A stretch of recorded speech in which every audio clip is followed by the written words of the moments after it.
Hello everybody and thank you for joining me. This is Sierra from Serrated Designs and today I'm hanging out on the ScrapbookPal YouTube channel, so let's jump right in. So I really wanted to create a fun shaped card with the Spellbinders Gathering Stitches dies, and a couple of my cats are going to supervise just to make sure I'm doing this project properly. And I did bring in a nested circle from my stash just so that I could create this shaped card. The circle that you get in this is only going to cut like the layer that goes around the stitched piece and the stitched piece. So you do need a separate circle if you want to kind of create this stitched card, like that, the circle being the base of it. And I did run that through. I'm going to run this nested piece through twice, once for my base and once to mat the stitched layer on, because the stitched layer cuts the stitched piece of the hoop and this outside piece. And I really wanted to use this Woodgrain cardstock for that outside piece. Although I am going to have to cut it twice, I did find that it didn't cut through the Woodgrain cardstock nicely the first time I ran it through. Not a big deal. I have an automatic die cutting machine. So I mean, this card came together pretty easily for me. And I thought this would be a really cool and versatile set. There's actually some add-ons to this set as well. There's a Christmas one and a Halloween set one. They're really neat. So this is a pretty cool set of different dies that you can use. But in this one, I am only going to use the original. And then I'm going to score the base so that I can create that card flap. So this is where the fold of the card is going to be. You're going to see me adhere those layers together later. And then this is where I'm going to start adhering the front pieces. So I have the hoop piece that I've cut out of that Woodgrain cardstock, and I'm going to adhere that to kind of this matte piece. And then I will adhere the stitched piece inside as well. And that kind of just gives me a base because I wanted to change out those layers. And because I am making it a circle card, I did need something to kind of act as the front of the card so that it would be able to flip open. So that's kind of what I was thinking when I made this card. I just thought it would be super cute, which is really why I went with the rainbow. If you guys have been with my channel at all, you'll know that I love rainbow colors. I use them all the time. So I did grab out some random colors of cardstock from my stash. These are kind of scrap pieces. And I'm going to cut the layered rainbow out, I think 6 times, because there are 6 pieces to the rainbow. So I'm going to run that through my die cutting machine, and I tend towards pink. You could replace it with red, if you wanted to, but I prefer pink to red, so that's kind of why I started that for my rainbow. But you could do this in so many different colorways.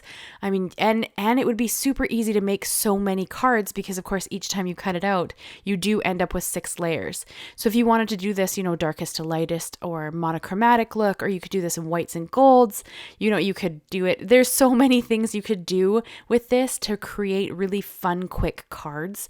And I think this die set is just so versatile that way that you could come up with so many different ideas with the same one die set. And then if you bring in those like add-on pieces, you have so many things you could make. And it's just, I think, a lot of fun. So I am going to kind of create this one card at this time.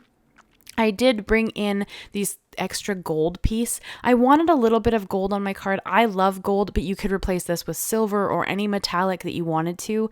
I chose gold because I thought it would be really fun. And I have that on these little leaf pieces that can go on the rainbow, and also the hoop piece that goes on the top, just because I wanted that metallic look for those. And I thought that would be a really fun way to add just another color that wasn't going to take away from my rainbow. You could do it in black as well if you wanted to go kind of more neutral, but I love gold, so that is the direction I went.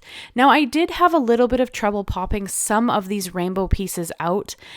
Not a big deal. I just brought in my mini snips and I just trimmed them. You could run them back through the die cutting machine if you wanted to, but honestly I found it easier just to trim them with my scissors and pop them out that way, because it was like one area would be stuck. So once I brought my scissors in and I trimmed that one little piece down, there was really no other issue.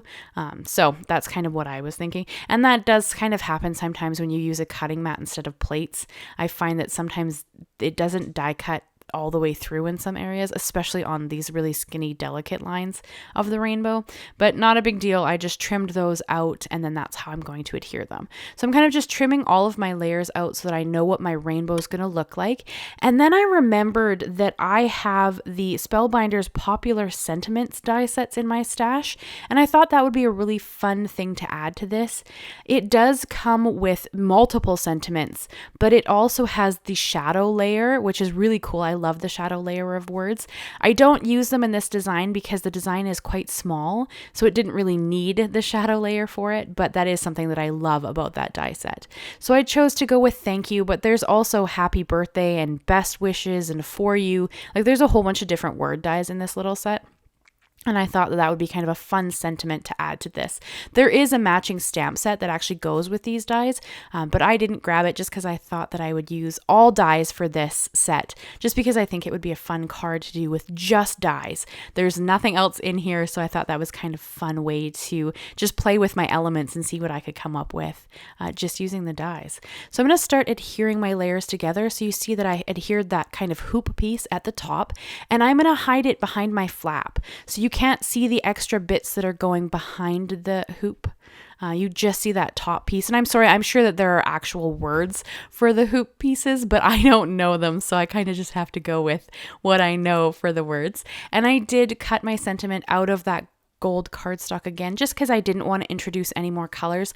I really wanted the color in the cards to be the rainbow with these kind of fun pastel colors, except the orange. I couldn't find a good orange pastel in my stash, so I just went with something that was as close as I could find. I mean, you could change it out for a different color, but I really like a kind of traditional rainbow color with pink, so that's kind of the direction I went.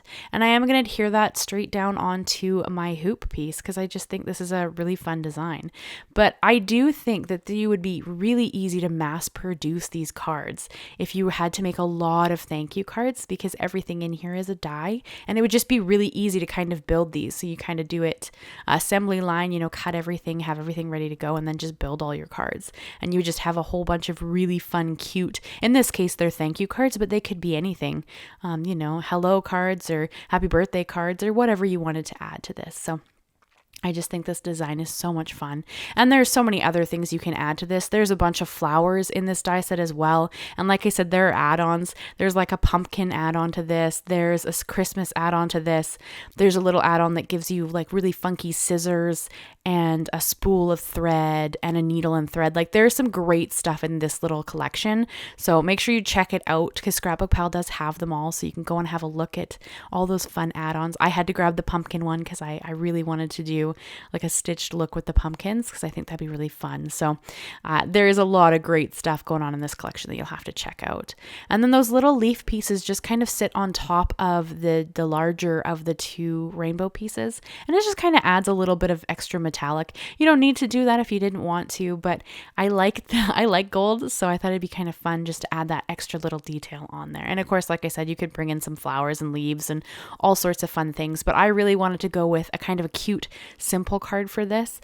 And then I did bring in the Spellbinders crystal mix as well. These are some adhesive gems, and I just added 3 of them on the card front just for a little bit of, you know, sparkle. I do like sparkle on my cards. I always think it's kind of fun.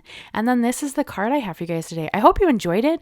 Leave us a like, leave us a comment, and please consider subscribing. There's a lot of great designers on this YouTube channel, and you should stick around to check out what they've been making. Thank you so much, guys, and I'll see you again very soon. Bye-bye for now.